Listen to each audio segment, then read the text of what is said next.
Thank you, everybody, for coming back to the Riggs Beast channel. As always, let's go beast on that subscribe button. Let's go beast on that like button. And let's go beast on this week's Let's Talk Wrestling. Now, normally, before a pay-per-view, I do the whole show on preview and predictions for said pay-per-view. You know, I'm coming up with the notes for the show, and I'm sitting and watching this basketball game. The Celtics and the Cavaliers. And I can't help but think about Backlash when I'm watching the Cavaliers absolutely murder the heart of the Boston Celtics. And I feel like that's the wrestling fan right now.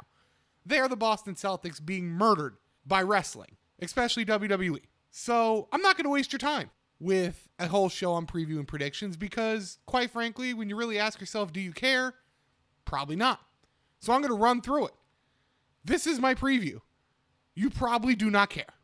So we're going to make it quick because I have a really good topic I want to get into, which goes along with this as to why, number one, why wrestling is down after WrestleMania through the summer. And number two, why wrestling is down overall and why it's really hitting a low now. There's reasons and we need to talk about it. But for Backlash, let's start with Luke Harper and Eric Rowan. Luke Harper probably wins. They like to book 50-50. If they're going to make Eric Rowan look strong, Eric Rowan wins. My prediction, Luke Harper wins. Next, Shinsuke Nakamura, Dolph Ziggler. Shinsuke Nakamura. You really think in his debut match, they're going to have him lose to Ziggler? Exactly. Shinsuke wins. 6-woman tag match. You have the baby faces, Naomi, Charlotte, and Becky versus the heels, Natalya, Carmella, and Tamina, or the Sisterhood of the Traveling Bitches. Well, let's go with the baby faces. Why? Because the heels have dominated. We'll go with the baby faces. Naomi and Charlotte and Becky for the win. Sami Zayn versus Baron Corbin. I think they see big things in Baron Corbin. I think Baron Corbin is most likely your Money in the Bank winner. I don't see Sami Zayn beating him. Sami Zayn, everybody wanted him on SmackDown. I did too. He's going to be treated the same way for right now because he's not in any big-term plans. Baron Corbin wins. Next, the Usos and Breezango. Funny segments. Screw it. Breezango will win the tag team championships. Why? Because the guys who were jobbers here can win. And it creates something that'll last a little longer. I'll go with the upset here. I'll go with Breezango for the win because that's WWE and at least gives them a couple weeks. The New Day still needs to come back. Most likely the Usos are going to win, but let's spice it up. Breezango. Next, let's go with Randy Orton versus a big problem. Number one contender, Jinder Mahal. I'm not even going to get into what I feel about why this is horrible with Jinder Mahal. It's part of the problem. I know people complain about when they don't push new stars. This isn't pushing a new star. This is a guy who was a jobber pretty much his entire career, was a jobber 1 week before going to SmackDown and becoming the number one contender. I'm not going into it anymore. You know my feelings. You can go to my Twitter timeline. I've had this conversation. I think most people are starting to see it my way. If not, it's your opinion. Randy Orton's going to retain, and that's going to be the end of Jinder Mahal in world title contention. It just is, guys. This was a joke. Rusev is up next, and it's a more serious contender. The only match that really matters on this entire pay-per-view, the only match that has legitimate intrigue, and probably your main event, Kevin Owens versus AJ Styles for the United States Championship. Kevin Owens is going to win. Why would Kevin Owens beat AJ Styles? Because AJ Styles right now doesn't need a championship. That's not AJ Styles' endgame. That's not AJ Styles. They just don't need him to be a champion right now. Flat out. Kevin Owens wins. Kevin Owens needs to be a champion. A Kevin Owens-Shinsuke Nakamura feud for the United States Championship would make great sense. An AJ Styles-Baron Corbin feud makes sense. An AJ Styles-Jinder Mahal feud, if they're going to keep trying to build Jinder, would actually make sense. It would. Jinder Mahal, AJ Styles would actually make sense. I don't like it, but screw it. If they're going to continue with it, you might as well just try it.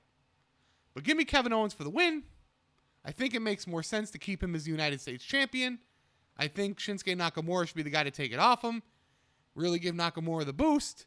Baron Corbin can go into a feud. I think the best feud would be Baron Corbin and AJ Styles, but they've kind of burned through matches with him a little bit. I would go that way. I think Baron Corbin goes into Money in the Bank and wins it. That's your Backlash preview and predictions. There you go. So let's talk about the state of wrestling. The situation we're in right now. Yes, it happens every year after WrestleMania, and normally it takes a month. After WrestleMania, they go cold.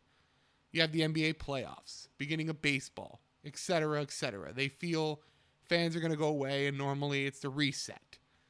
Well, about 2 weeks after WrestleMania, you could see the momentum died. And it has completely dissolved.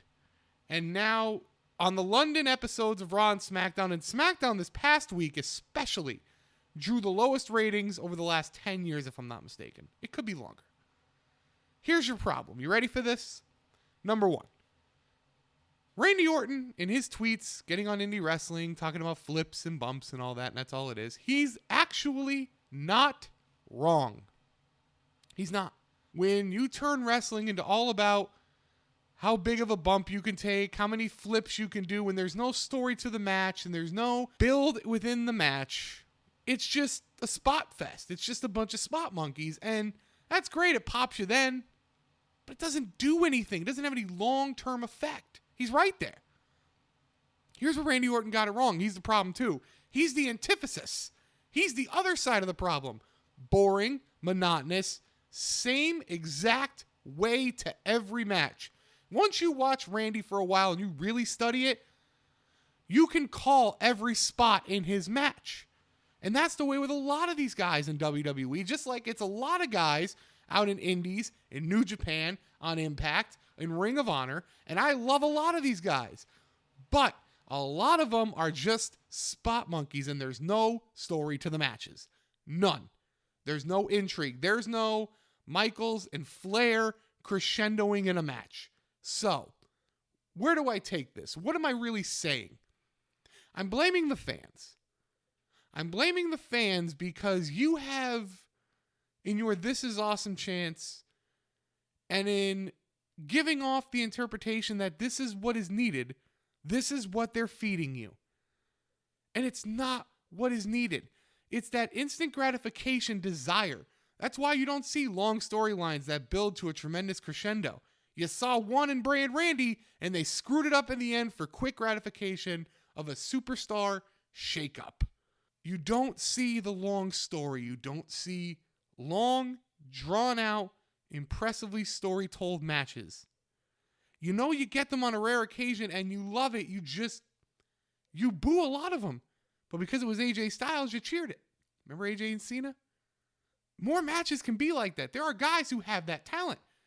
But you don't portray that's what you want. So they don't feed it to you. Now, should they feed it to you more? Yes. They should let you know this is what you really want. They should have the insight and the understanding that this is what the fan really wants. You don't always need to pop them instantly. You don't need to pop them in the first 5 minutes. I'm going to make this analysis. You go to a movie, right? If they have, let's just say it's an Alien movie, okay? The first Alien. Go see it. Sigourney Weaver. Rent it. Do what you got to do. About half that movie, nothing happens. They build. You don't see the alien. And they build. And they build. And it's anticipation. It's suspense. So when it happens, when he shows up, when the villain shows up, it means more. Go look at your best movies and see the same commonality they all have. They crescendo. And they build. What's the issue with the movies today for the most part? Why do we not like them and love them as much? Because they're just, gotta go right now. We gotta pop them now. And sure, you get off on it for a bit, but do you go back? Do you consider that a classic? Do you talk about it 2-3 years from now? You think in 3 years, Fast and Furious 7 is going to be talked about as a great movie? Hell no. People still talk about The Departed. People still talk about Goodfellas and The Godfather. Why? Because they built, and it was a slow burn, and they crescendoed. They didn't just pop everything out at you and look at here. And that's what wrestling's doing. Because they feel that's what you want. Because they feel either A, as we talked about before, you're not intelligent enough to follow a storyline. They actually do think like that. Or B, you don't want it. And you portray back to them you don't want it. So it goes both ways. I'm not just blaming the fans. And Randy theoretically was right. But what he didn't point out is he's part of the damn problem. It's in the middle. It's always somewhere in the middle. That's your state of wrestling, guys. That's your issue. It's going to get better in the summer because Lesnar's going to come back and they're going to create this aura of a big storyline. But is it really going to be big? Is it really going to be special? No.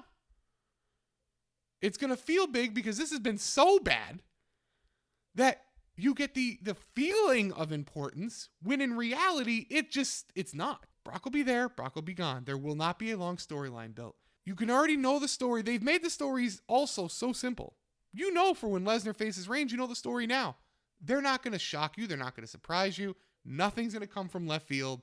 Nothing's going to feel well written, and nothing's going to feel like you're being taken on a journey. No, you know what it is. They both beat Taker. WrestleMania 31. Somebody's got to win. Oh, collide. Here's your story. And that's going to be your biggest story in the company. So that's your state of wrestling. That's it. That's what you need to know. I want you to take this, and I know it's a short video. I know it's a short Let's Talk Wrestling, but I want you to take these thoughts. I want you to really think about what I've said here today. If you agree with them, like the video, follow me on Twitter at the Riggs Beast, tell me you liked it. If you think I'm dead wrong and the way the indies are doing it is 100% the way it should be done, same thing. Tell me in the comments. Tell me at Twitter. Talk to me. I'd love to know what you guys think. I want to have a conversation about this. I want to start what little thing I could do to try to help this community, to help wrestling as a whole. Because it's not good. And it's not going to get good when Lesnar comes back. It'll feel better, but it's not. And it's been on a downward spiral for a long time. And we just need that story. We need that thing to get lost in. We don't have any guys who are willing to push an envelope. Maybe because they're afraid. Probably because they're afraid because nobody's got balls anymore. Because where are you going to go? You're going to go to Japan. Few guys make money in Japan, but not really. Going to go to Ring of Honor? You better be hot and selling merch because you're not making much money there either. That's it. That's all. And that's all for Let's Talk Wrestling this week. As always, let's go beast on that subscribe button. Let's go beast on that like button. And as always, guys, keep it beast.